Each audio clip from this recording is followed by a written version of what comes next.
Aujourd'hui, je vous explique la théorie de la morale sur laquelle j'ai bossé pendant ma thèse. C'est parti!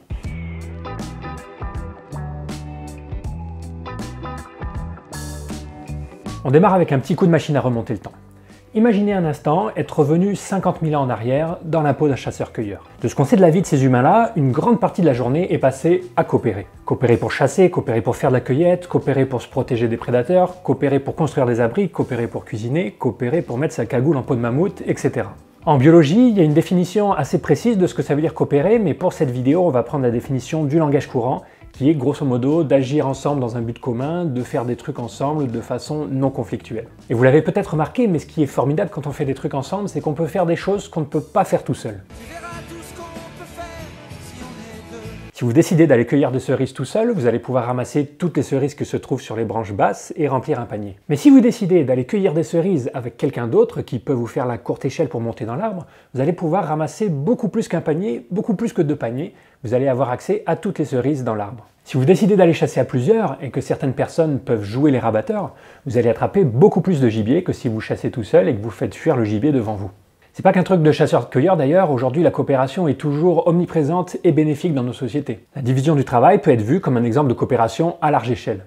Si en ce moment je peux me permettre d'avoir le cul posé sur une chaise pour vous faire des vidéos plutôt que d'aller chasser, c'est parce que je sais que je fais partie d'une entreprise de coopération avec d'autres humains qui vont produire de la nourriture à ma place et qui me garantissent que mon frigo ne sera pas vide à la fin de la journée. Poussé à son extrême, c'est la coopération à l'échelle planétaire qui nous permet de réaliser des prouesses scientifiques comme obtenir des images d'un trou noir qui se trouve à des millions d'années-lumière, une performance équivalente à réussir à lire une épitaphe du Père-Lachaise depuis un bistrot de New York. Ce que j'essaie de vous faire sentir avec ces exemples, c'est que la coopération a ce qu'on appelle un effet synergique. C'est-à-dire qu'en matière de coopération, 1 plus 1 n'est pas égal à 2, 1 plus 1 peut être égal à 3, mais peut aussi être égal à 10, à 20 ou à 100 dans certaines situations. Les effets bénéfiques des actions individuelles ne font pas que s'additionner, ils peuvent être multipliés. Alors jusqu'ici, rien de révolutionnaire, La capacité de coopérer de l'être humain est régulièrement citée avec la culture cumulative comme une des capacités ayant permis à notre espèce de se répandre sur la planète et de s'adapter à des environnements variés et souvent hostiles. Ce qui est moins remarqué par contre, c'est que l'omniprésence de la coopération chez l'humain et le fait qu'elle soit porteuse de tant de bénéfices peut avoir des implications sur notre psychologie. Les implications, c'est qu'il est possible que la sélection naturelle ait façonné d'une façon ou d'une autre les cerveaux des humains pour les aider à prendre les bonnes décisions en matière de coopération. Et en particulier, une décision ultra importante à prendre en matière de coopération, c'est de choisir avec qui vous allez coopérer. Comment bien choisir avec qui coopérer ? Eh bien, une des façons de choisir, c'est d'essayer de faire en sorte que ce que vous gagnez quand vous coopérez soit supérieur à ce qu'on appelle vos coûts d'opportunité. Un coût d'opportunité, ça désigne, dans une situation où vous devez faire un choix, la valeur de la meilleure option que vous n'avez pas choisie. Prenons un exemple. Imaginez que vous voulez aller cueillir des pommes avec quelqu'un et que vous pouvez choisir entre 3 personnes que des parents peu inspirés auront nommées A, B ou C. Si vous allez cueillir avec A, vous savez que vous reviendrez avec un panier de pommes. Si vous allez cueillir avec B, vous en aurez 2, et si vous allez avec C, vous en aurez 3. Si vous choisissez d'aller avec A, votre coût d'opportunité est de 3 paniers de pommes, car c'est la valeur de la meilleure option que vous n'avez pas choisie. Si vous choisissez d'aller avec B, votre coût d'opportunité sera aussi de 3 paniers. Et si vous choisissez d'aller avec C, votre coût d'opportunité sera de 2 paniers. Avec cette définition des coûts d'opportunité, il est très facile de voir pourquoi, dans une perspective de maximisation de bénéfices, il est important non seulement de choisir quelqu'un qui va vous faire gagner plus que 0, mais aussi et surtout quelqu'un qui va vous faire gagner plus que votre coût d'opportunité. Dans ce cas précis, bien sûr, ça veut dire coopérer avec C. On peut aussi reformuler ça en termes d'investissement. Quand vous êtes en train de choisir avec qui coopérer, vous êtes en quelque sorte en train de faire un investissement. Vous êtes en train de décider comment vous allez utiliser votre temps, comment vous allez investir ces quelques unités de temps que vous avez devant vous. Et un bon investissement de temps, c'est une dépense de temps qui vous permettra de gagner au moins autant que ce que vous auriez pu gagner en investissant ce temps ailleurs. Autrement dit, un bon investissement doit permettre de gagner au moins autant que votre coût d'opportunité. Si vous avez l'impression que je suis en train de parler d'économie et pas de biologie, c'est normal, c'est parce que le concept de coût d'opportunité a été beaucoup étudié en économie, mais en fait c'est un concept qui est beaucoup plus large que ça et qu'on trouve beaucoup en biologie. Ce concept est par exemple à la base d'un théorème qu'on appelle le théorème de la valeur marginale et qui nous permet d'expliquer les stratégies d'acquisition de ressources chez différentes espèces animales et végétales, et dont Mehdi et Léo vous ont parlé dans cette vidéo. J'ai commencé mon doctorat au département de biologie de l'université Paul Sabatier à Toulouse. J'étais entouré de gens vraiment sympas qui étudiaient le comportement collectif des animaux sociaux. Alors pour résumer, en économie comme en biologie, ce qui est optimal, c'est d'investir dans une activité dont le retour sur investissement est supérieur à son coût qui inclut le coût d'opportunité, qui est la valeur de la meilleure option alternative. Et appliqué au cas précis de la coopération, voilà ce que donne ce concept de coût d'opportunité. Si vous choisissez de coopérer avec C et que C au final ne vous donne qu'un panier de pommes, une fois que tout le boulot a été fait, ça veut dire que C ne vous rembourse pas le coût d'opportunité que vous avez payé en coopérant avec lui, coût d'opportunité qui était de 2. Ça veut dire qu'en décidant de coopérer avec C, on peut dire a posteriori que vous avez fait un mauvais investissement. Vous n'avez pas maximisé les bénéfices que vous pouviez tirer de cette opportunité de cueillette de pommes. Voilà pourquoi bien choisir ses partenaires de coopération est ultra important. Mais il y a un deuxième problème évolutionnaire très important, c'est de ne pas acquérir une réputation de mauvais coopérateur. Quand on est dans la position qu'occupe C, c'est vrai que ça peut être tentant de ne donner qu'un panier de pommes au final, parce que ça va permettre de garder plus de pommes pour soi. Sauf que ça marchera une fois, mais probablement pas deux, parce qu'en faisant ça, C obtiendra la réputation d'être un mauvais investissement. Ce qui veut dire que les prochaines fois, plus personne ne voudra coopérer avec lui. Donc si vous voulez pouvoir attirer beaucoup de partenaires avec qui coopérer pour pouvoir récolter tous les bénéfices synergiques de la coopération, vous avez tout intérêt à rembourser correctement les personnes qui acceptent de coopérer avec vous, à rembourser non seulement le temps qu'elles passent avec vous, mais aussi le coût d'opportunité qu'elles payent.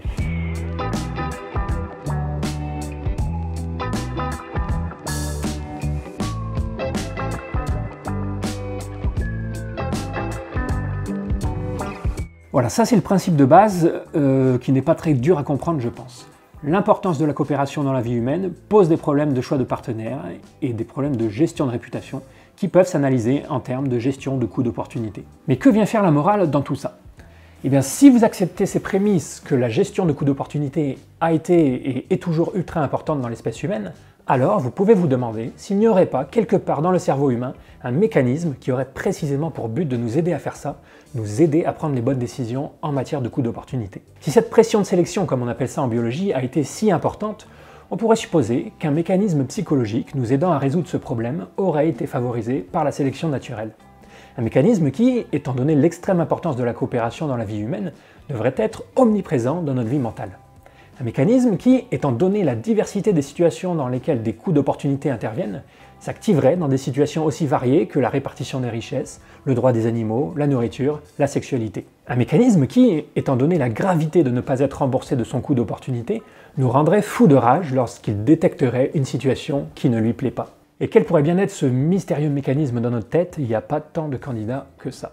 Suspense. Bon, vous voyez où je veux en venir. L'hypothèse que je veux vous suggérer aujourd'hui, c'est que ce mécanisme de gestion des coûts d'opportunité, c'est la morale.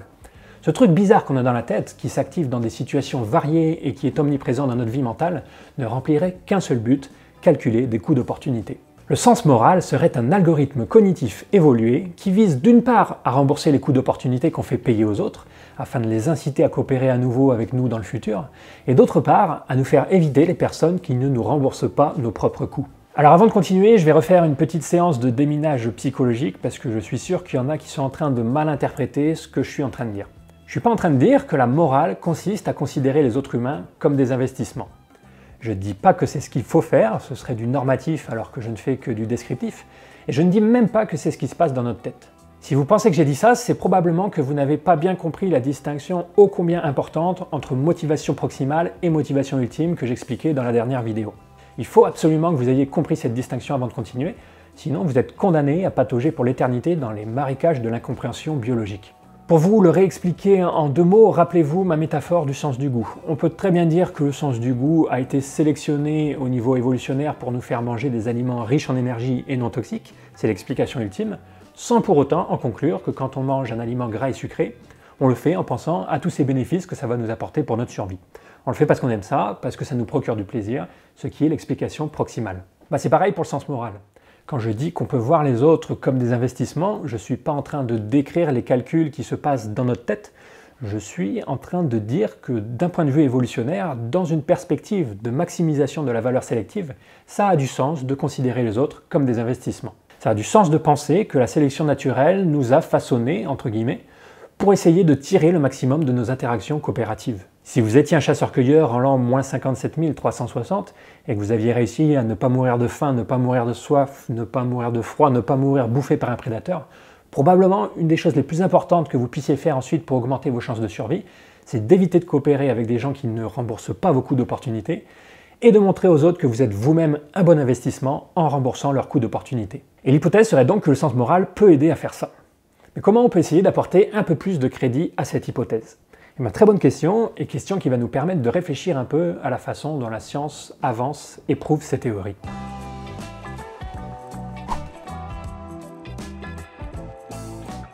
Beaucoup de gens, quand ils entendent une théorie, demandent des preuves dans le sens de prédictions que fait la théorie et qui peuvent être testées. Alors on peut faire des prédictions avec cette théorie, et on va y venir, mais il y a d'autres façons de donner du crédit à une théorie scientifique.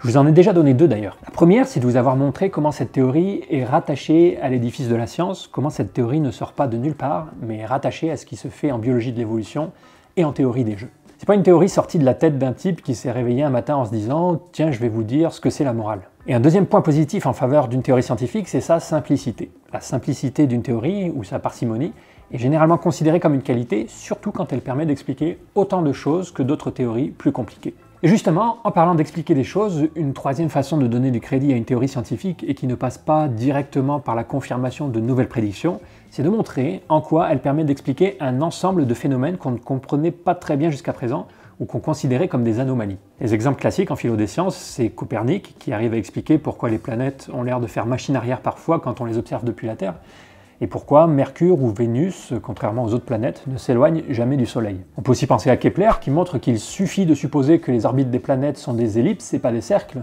pour pouvoir se passer de tout un tas de complications qu'on avait rajoutées à nos théories pour expliquer le mouvement des astres. Ce sont des façons d'apporter du crédit à une théorie qui ne sont pas basées sur la production de nouvelles données, mais basées sur la réinterprétation parcimonieuse de données existantes. Et ce que je vais faire maintenant, c'est exactement ça. Je vais vous donner un aperçu du caractère unificateur de cette théorie de la morale, c'est-à-dire que je vais essayer de vous montrer comment différentes situations morales, qui n'ont pas l'air d'avoir grand-chose en commun a priori, peuvent être réinterprétées de façon intéressante à la lumière de cette théorie. Et on commence tout de suite avec une des expériences de philosophie morale les plus connues, l'expérience du trolley, ou du tramway, ou du train fou, ou du petit train qui fait tchou-tchou comme vous voulez. L'expérience, c'est d'imaginer qu'un train fou sans conducteur va écraser 5 personnes qui sont ligotées sur la voie, sauf si vous tirez sur un levier qui va permettre de dévier le train sur une voie secondaire où se trouve une seule personne. La question pour vous est de savoir ce que vous feriez dans une telle situation. Est-ce que vous choisiriez de tirer sur le levier pour sauver les 5 personnes ? Cette expérience a été faite des dizaines de fois et en général, les gens disent qu'ils tireraient effectivement sur le levier pour sauver les 5 personnes. C'est pas qu'ils trouvent ça forcément moral, mais en tout cas, c'est la solution la plus acceptable. Which way should the train go?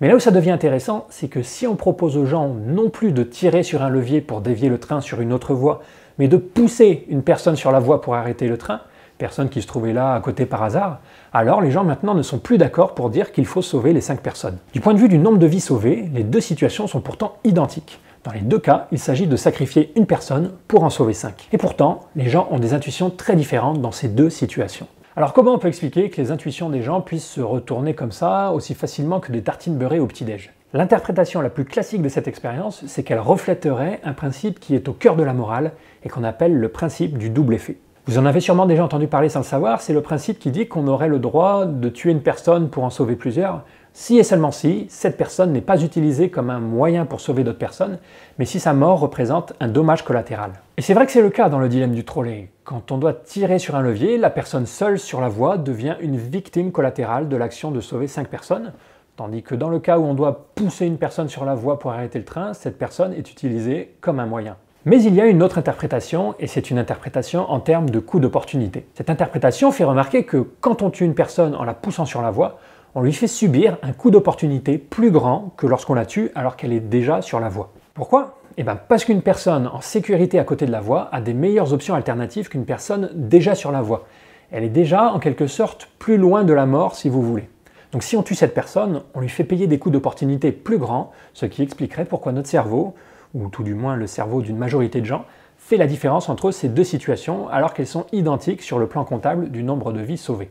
D'une façon générale, on peut remarquer que les coûts d'opportunité sont toujours plus grands quand on se sert d'une personne comme d'un moyen plutôt que quand cette personne est tuée comme dommage collatéral. Parce qu'une personne qui subit un dommage collatéral est en général déjà dans une situation dangereuse, par définition presque, parce que sinon elle n'aurait pas été victime d'un dommage collatéral. Donc le principe du double effet, qui a été étudié et remarqué par des philosophes depuis des siècles, serait une bonne description de la morale, mais c'est une description de haut niveau, si vous voulez, qui pourrait être écrite, selon nous, à un niveau plus élémentaire, comme une histoire de coût d'opportunité. Un autre principe important en philosophie morale, c'est la différence entre l'omission et l'action. Ça désigne le fait qu'on juge généralement plus sévèrement quelqu'un qui tue activement une autre personne plutôt que quelqu'un qui ne sauve pas une autre personne. Par exemple, si vous maintenez la tête de quelqu'un sous l'eau pour le noyer, on vous jugera généralement plus sévèrement que si vous vous êtes abstenu de sauver quelqu'un qui était déjà en train de se noyer. On juge les actions plus sévèrement que les omissions. Et encore une fois, c'est une propriété de la morale qui peut paraître bizarre, parce que dans les deux cas, le résultat est le même, on a une personne qui meurt. Mais adopter une perspective de coup d'opportunité permet d'éclairer cette bizarrerie en analysant les coups d'opportunité du meurtrier. Il se trouve que très souvent, il est plus difficile de sauver quelqu'un que de s'empêcher de le tuer. Sauter dans l'eau, nager et mettre sa vie en danger pour sauver quelqu'un de la noyade est plus coûteux que simplement s'empêcher de tenir la tête de quelqu'un sous l'eau. Nos cerveaux semblent prendre en compte à quel point une action est difficile à éviter pour produire un jugement moral. Or, calculer à quel point une action est dure à éviter, c'est calculer la valeur des options alternatives, et c'est donc précisément faire un calcul de coût d'opportunité. Autre pierre angulaire de la morale, c'est l'intentionnalité, le fait qu'on juge plus sévèrement un homicide si le meurtrier a tué avec intention de tuer plutôt que sans intention de tuer, alors que le résultat est le même dans les deux cas, la mort. Une fois de plus, il se pourrait que l'intentionnalité ne soit pas un grand principe moral en soi, mais qu'elle soit une régularité qui nous informe sur les coûts d'opportunité qui entrent en jeu. Comme dans le cas de l'action-omission, quand un homicide est volontaire, on peut penser qu'il était facile de s'en empêcher. Il suffisait par exemple de ne pas appuyer sur la gâchette. Par contre, quand un homicide est involontaire, ça veut dire généralement que pour éviter la mort, il aurait fallu prendre beaucoup plus de précautions. Si je jette un pot de fleurs sur quelqu'un avec intention de le tuer, j'aurais très facilement pu m'en empêcher. Mais si je tue quelqu'un parce que le pot de fleurs sur le bord de ma fenêtre est tombé parce que je lui ai donné un coup de coude en passant, j'aurais dû, pour éviter ce meurtre, m'empêcher d'avoir des fleurs, ou m'empêcher de les mettre sur la fenêtre, ou ne pas m'approcher de la fenêtre, etc., etc. Ce qui constitue des augmentations de coûts d'opportunité, et ce qui explique, au moins selon notre théorie, pourquoi on juge les homicides involontaires moins sévèrement. Prenons un exemple de morale complètement différent maintenant, une situation d'aide. Dans les situations d'aide aussi, l'empreinte des coûts d'opportunité est très présente. Si vous êtes très fort en informatique, on va considérer ça normal que vous aidiez votre voisin à régler son problème d'imprimante qui ne marche plus, parce que ça va vous prendre 1 minute pour le faire. 1 minute, ça fait des coûts d'opportunité minimes. Mais si demain, tout le quartier commence à défiler chez vous pour vous demander de l'aide, on ne dira plus que vous avez le devoir d'aider tout le quartier, parce que vos coûts d'opportunité seraient alors énormes. C'est aussi un peu ce qui se passe dans le cas du don du sang ou du don d'organes. Il y a beaucoup de gens qui considèrent que c'est un devoir de donner son sang, parce que ça se fait rapidement, que notre corps régénère le sang donné en quelques heures, et que ça peut sauver des vies.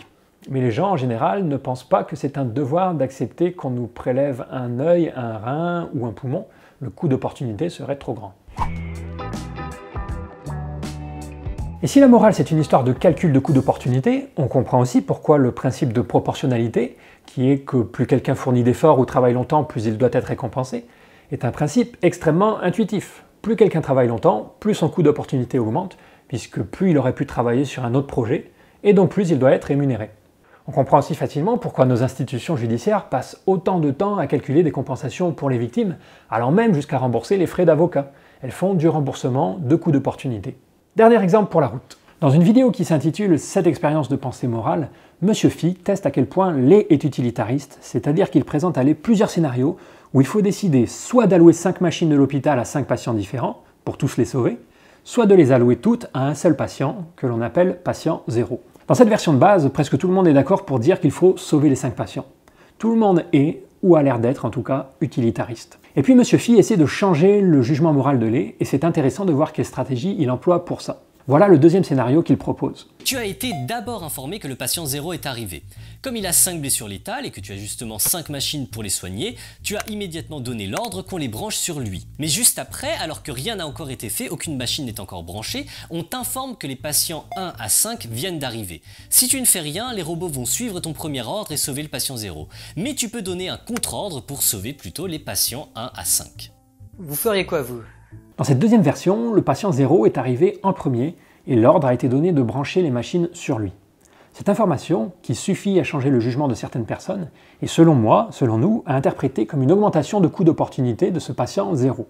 En prenant la décision de le brancher, ses chances de survie ont été virtuellement améliorées et donc sa meilleure option alternative a été augmentée si on le tue, et donc c'est plus dur de choisir de réorienter les machines sur les autres patients dans ce cas-là.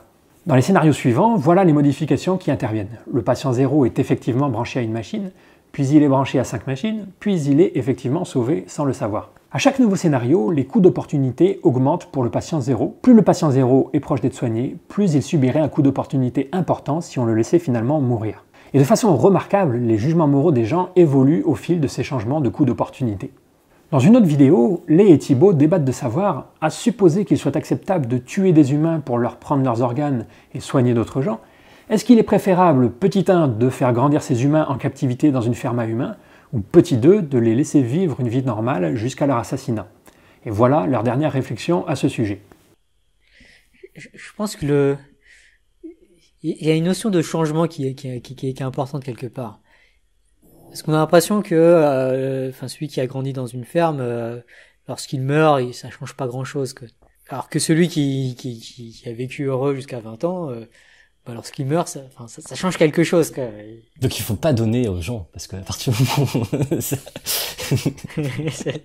non mais je vois l'intuition, c'est qu'il y a l'idée qu'on lui cause un tort plus grand parce que justement il avait davantage. Et que d'une certaine façon il faudrait minimiser le tort. Et en un certain sens, en n'accordant strictement rien à ces individus, on minimise les torts. Parce que il n'y a pas de moment où on les prive de quelque chose. En un sens si. Mais on le perçoit moins, ce tort, parce qu'on les prive, pour ainsi dire, dès le départ. Il n'y a pas une sorte de situation de référence qui correspondrait à leur état normal, vis-à-vis desquels on les prive. Je pense que c'est vraiment ça, en fait. C'est l'histoire de référence. Après, justement, cette façon d'analyser les choses en termes de tort vis-à-vis d'une certaine situation de référence, c'est pas utilitariste. Non, c'est clairement pas utile. Donc, pas aller trop vite dans mes mots, mais... Parce que l'utilitariste s'intéresse plutôt vraiment à la quantité de bonheur, pour ainsi dire. Et... Ouais, non, c'est pas utilitariste. Je vais réfléchir à inventer des variantes pour exploiter ce truc-là de la situation de référence. Il y a des trucs à faire, sans doute. Les trucs intéressants à faire, selon moi en tout cas, c'est d'analyser cet effet de la situation de référence, comme ils appellent ça, en termes de coût d'opportunité. Ce que font Thibaut et Lé de façon remarquable en direct dans cette vidéo, c'est, selon moi, mettre le doigt sur le fait que les coûts d'opportunité sont effectivement un paramètre extrêmement important pour notre morale intuitive. Morale intuitive qui, on est d'accord, n'a pas vraiment l'air d'être utilitariste, mais ça, on aura l'occasion d'en reparler.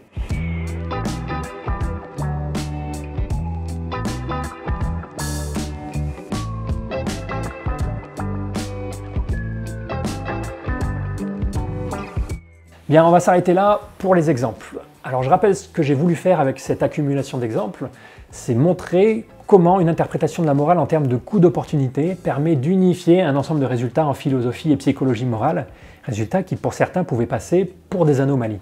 Maintenant, pour prouver cette théorie, on peut aussi faire de la science plus classique, entre guillemets, en essayant de tester ses prédictions, en essayant de la confirmer ou de la falsifier. Et c'est une grande partie du boulot des psychologues qui bossent sur le sujet aujourd'hui. Le Graal, ce serait, à partir de cette théorie des coûts d'opportunité, d'arriver à prédire les jugements moraux des gens. De dire, dans telle situation, étant donné que telle et telle personne subissent tel et tel coup d'opportunité, leur jugement moral devrait être ça. Ça serait vraiment cool. Mais malheureusement, c'est pas si simple que ça, parce qu'il est très dur de savoir comment nos cerveaux calculent les coûts d'opportunité. Pour reprendre mon petit schéma, pour arriver à prédire les jugements moraux, il faut non seulement avoir une théorie de la morale, une théorie des calculs que fait le sens moral, ce que l'on a maintenant, mais il faut également avoir connaissance de l'ensemble des entrées qui nourrissent ce sens moral. Et ça, c'est une tâche incroyablement dure. J'aurais besoin de télécharger l'intégralité des croyances et des informations sur le monde d'une personne avant de pouvoir prédire ses jugements moraux. Que ce fichier pèse 100 gigas ou quelques octets pour certaines personnes, je suis pas sûr de voir cette prouesse réalisée avant ma mort. Ce que font les psychologues pour essayer de contourner ce problème, c'est de tester les intuitions morales des gens dans des scénarios très simples. C'est un des intérêts du dilemme du trolley d'ailleurs, où on a une situation relativement simple. Mais même dans ce cas, on ne maîtrise pas tout. Les gens peuvent continuer à se poser des questions, par exemple savoir qu'est-ce que faisaient ces 5 neuneux sur la voie ferrée. Et en fonction des réponses qu'ils vont donner à ces questions, leur calcul des coûts d'opportunité sera différent. Donc même dans des situations contrôlées en laboratoire, les gens arrivent avec tout un tas de croyances sur le monde qui compliquent énormément la prédiction de leurs jugements moraux. Et c'est aussi pourquoi je pense que même si un jour on arrive à avoir une théorie de la morale parfaitement ficelée, on continuera à avoir plein de débats moraux, et notamment plein de débats moraux en matière de politique, parce qu'on sera toujours en train de se chamailler sur comment calculer les coûts d'opportunité, quelle personne subit quel coût d'opportunité, etc. Un autre point fort un peu plus informel de cette théorie des coûts d'opportunité, selon moi, c'est qu'elle semble être un bon compromis entre conséquentialisme et déontologisme, pour ceux qui ne seraient pas totalement convaincus par aucune des deux théories. Pour résumer rapidement, et ceux qui n'aiment pas la vitesse iront voir ces vidéos de Monsieur Phi, le conséquentialisme, c'est la théorie qui postule que nos actions sont à juger bonnes ou mauvaises en fonction de leurs conséquences. L'utilitarisme en particulier postule que l'action bonne est l'action qui maximise le bonheur du plus grand nombre. D'un autre côté, les déontologistes pensent que l'action bonne n'a rien à voir avec un calcul de conséquences, qu'il existe certaines actions, comme mentir ou tuer par exemple, qui sont intrinsèquement mauvaises, quelles que soient leurs conséquences. Et vous avez peut-être remarqué que chacune de ces théories a l'air d'avoir des défauts qui font qu'on a du mal à y adhérer complètement. On reproche souvent au déontologisme d'être trop rigide et que ces grands principes comme « tu ne dois pas mentir » sont bien mignons, mais si ça veut dire devoir dénoncer des personnes que l'on cache chez soi, ça paraît aller un peu trop loin. L'utilitarisme n'a pas ce problème de respect des grands principes puisque tout est affaire de calcul des conséquences. Par contre, l'utilitarisme semble aussi aller trop loin quand il postule qu'on aurait le droit de tuer une personne dans la rue pour lui prélever ses organes si ça permettait de sauver 5 personnes. C'est exactement ce que montrait la vidéo de Monsieur Phi d'ailleurs. Bref, utilitarisme et déontologisme ont tous les deux des conséquences très contre-intuitives. A noter que c'est pas complètement justifié de reprocher au déontologisme et à l'utilitarisme d'être des théories contre-intuitives, parce que ces théories n'ont pas été créées pour être intuitives. Elles n'ont pas été créées pour décrire la morale, elles ont été créées pour prescrire la morale. Mais c'est généralement considéré comme un bon point pour une théorie prescriptive de la morale d'être intuitive. Et c'est sur leur caractère intuitif que beaucoup d'entre vous vont les juger. Donc ce que je veux dire, c'est que si vous trouvez que déontologisme et utilitarisme sont contre-intuitifs, c'est probablement que si on les considérait comme des théories descriptives, ce qu'elles ne sont pas à la base, on est bien d'accord, elles ne seraient pas satisfaisantes. Et la théorie des coûts d'opportunité semble pouvoir résoudre les problèmes du déontologisme et de l'utilitarisme. La théorie des coûts d'opportunité n'est pas obligée de suivre aveuglément des grands principes, parce que comme l'utilitarisme, elle fait appel à un calcul qui prend en compte les particularités de chaque situation. Mais la théorie des coûts d'opportunité fait des calculs différents de l'utilitarisme, elle ne fait pas de la maximisation du bonheur, mais du remboursement de coûts d'opportunité. Les grands principes moraux, comme tu ne tueras point, tu ne mentiras point, ou les grands droits, comme le droit à la vie, le droit de propriété, le droit d'étudier la géologie, sont vus par cette théorie comme des régularités morales, mais des régularités qui acceptent des exceptions. Quand on demande à des gens si c'est un principe moral universel, que mentir c'est mal, ou que le meurtre c'est mal, ils vont sûrement répondre oui, parce que c'est vrai dans 99% des cas. Mais quand on leur demande de réfléchir en situation concrète, par exemple dans le cas où on cache quelqu'un chez soi, on se rend compte qu'il y a des cas où ils vont trouver le mensonge acceptable. Même chose pour le droit à la vie. Si vous arrêtez quelqu'un dans la rue et que vous lui demandez comme ça, à brûle-pourpoint, s'il existe une telle chose que le droit à la vie, il va sûrement vous répondre oui. Mais ensuite, si vous faites réfléchir cette personne à des situations concrètes, comme la légitime défense, on se rend compte que beaucoup de personnes vont faire des exceptions à ce droit à la vie. Un autre exemple est bien sûr celui de l'avortement, pour lequel beaucoup de personnes acceptent de faire un compromis entre le droit à la vie et d'autres droits, comme le droit à disposer de son corps. La philosophe qui a beaucoup réfléchi à tout ça s'appelle Judith Jarvis Thomson, et le visionnage de cette vidéo de Monsieur Phi vous en dira plus sur ces réflexions, qui font partie, pour moi, des réflexions les plus importantes que vous pouvez avoir en philosophie morale. Pour clarifier ma vision des grands principes moraux, prenons une métaphore de la bouffe, puisqu'il n'y a que comme ça que vous comprenez. Si vous me dites les gâteaux c'est bon, les bonbons c'est bon, les glaces c'est bon, je vais vous dire certes, mais petit 1, c'est une régularité qui n'est pas vraie 100% du temps, il y a des gâteaux qui sont dégueulasses, il suffit pour s'en convaincre d'aller faire un tour dans le Nord-Pas-de-Calais. Et surtout, petit 2, un point primordial que l'on rate quand on dit que les gâteaux c'est bon, les glaces c'est bon, les bonbons c'est bon, c'est qu'on peut résumer toutes ces affirmations par une seule en disant que le sucre c'est bon. Donc si je reprends mon petit schéma de la morale vu comme un algorithme, pour moi, les grands principes moraux sont des régularités qu'on retrouve ici en sortie de l'algorithme. Mais le fait que ces principes moraux acceptent des exceptions montre, selon moi, que ces principes ne sont pas codés en dur au sein même de l'algorithme, qui lui continue à faire tranquillement des calculs de coûts d'opportunité.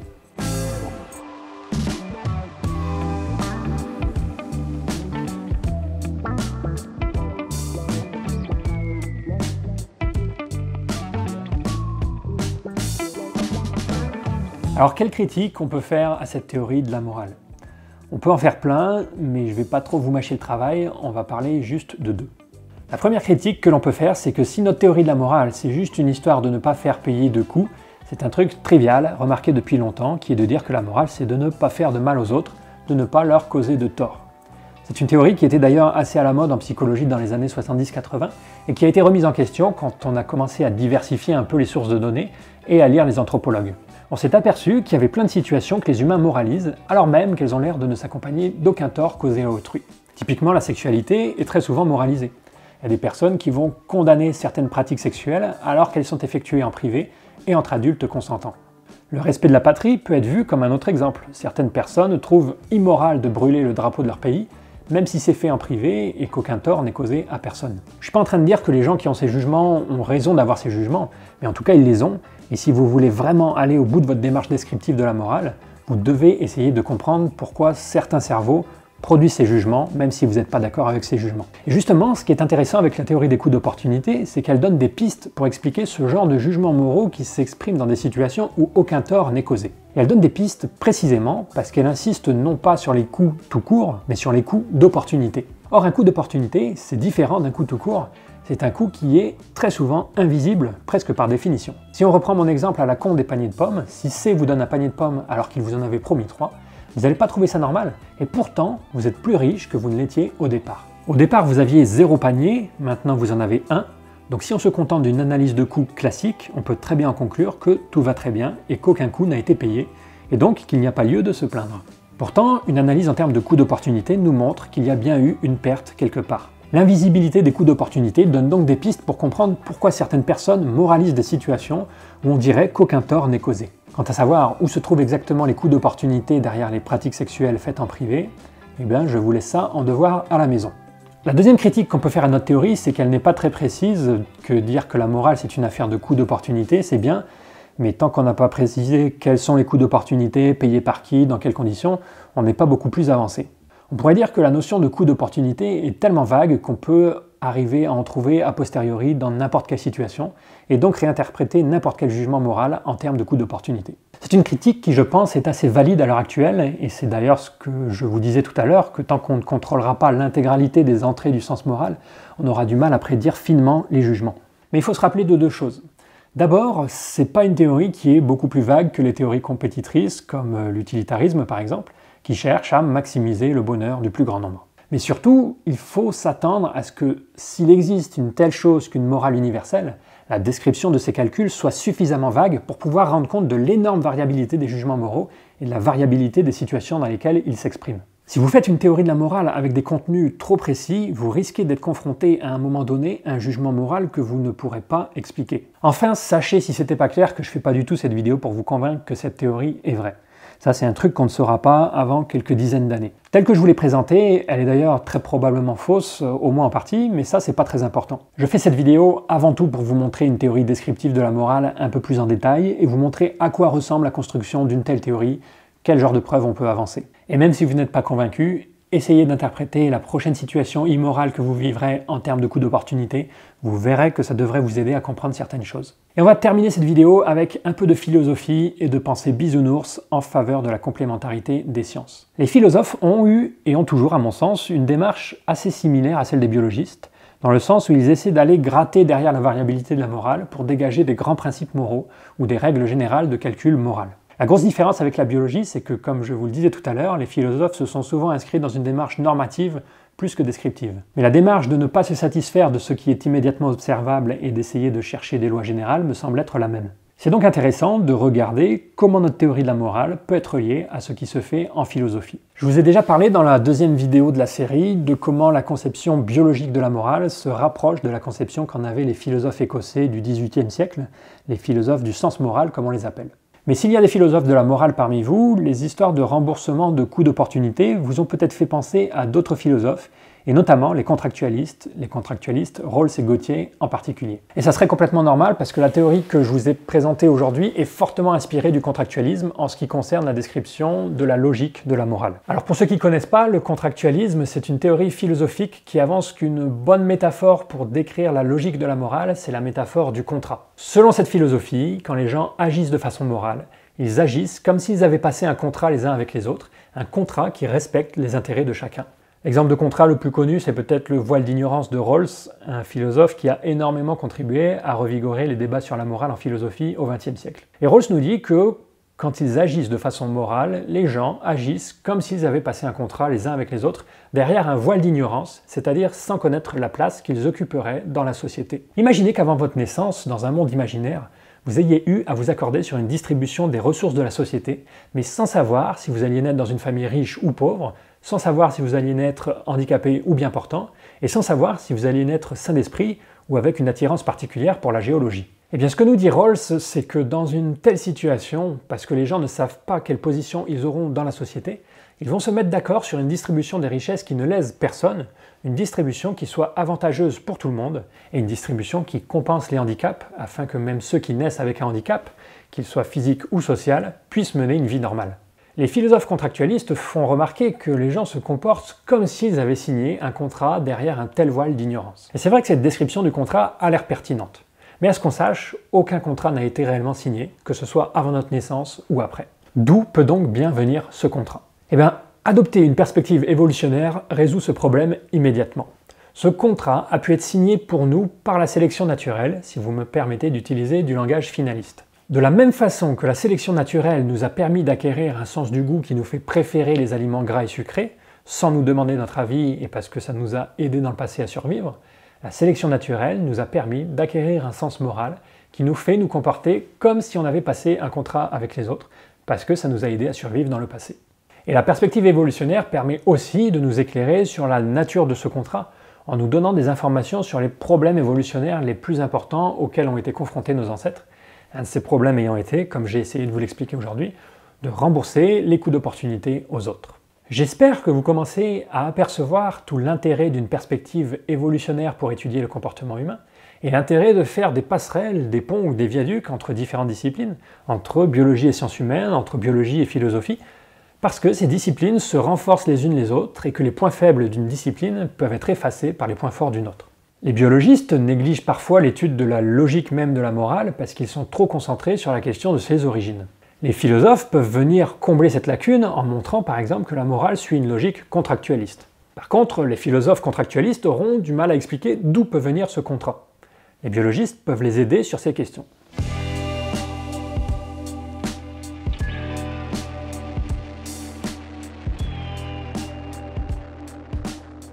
D'ailleurs, je tiens à préciser que Nicolas Baumard, un de mes 2 directeurs de thèse et qui a posé les bases de cette théorie, a fait des études de philosophie et sciences sociales avant de s'intéresser à la biologie. La théorie que je vous présente aujourd'hui n'est donc pas du tout l'œuvre de biologistes qui viennent expliquer la morale aux philosophes ou aux sociologues, mais au contraire l'œuvre de quelqu'un issu des sciences humaines qui s'est rendu compte de ce qu'on pouvait faire en mariant les différentes approches. J'en profite pour recommander à nouveau son livre pour ceux qui voudraient approfondir, et vous vous apercevrez en le lisant à quel point mes vidéos sont un plagiat de son travail. Et voilà, vidéo terminée. On commence tout doucement à arriver à la fin de cette série sur la morale, mais il y a encore un sujet dont j'aimerais vous parler en détail, c'est l'utilitarisme. L'utilitarisme en philosophie morale, c'est un peu l'équivalent du big boss qui arrive à la fin du jeu. Si vous avez battu l'utilitarisme, vous avez fini le jeu, parce que c'est la théorie qui a tenu le devant de la scène pendant très longtemps. En plus de ça, il y a 2 youtubeurs qui en ont déjà pas mal parlé, et c'est une théorie qui a l'air de redevenir assez populaire, à cause du développement de certains mouvements comme l'altruisme efficace. Je profiterai donc de la prochaine vidéo pour vous présenter le sujet un peu plus en détail et de la place que je donne à l'utilitarisme humblement dans ma petite vie. À la prochaine et portez-vous bien.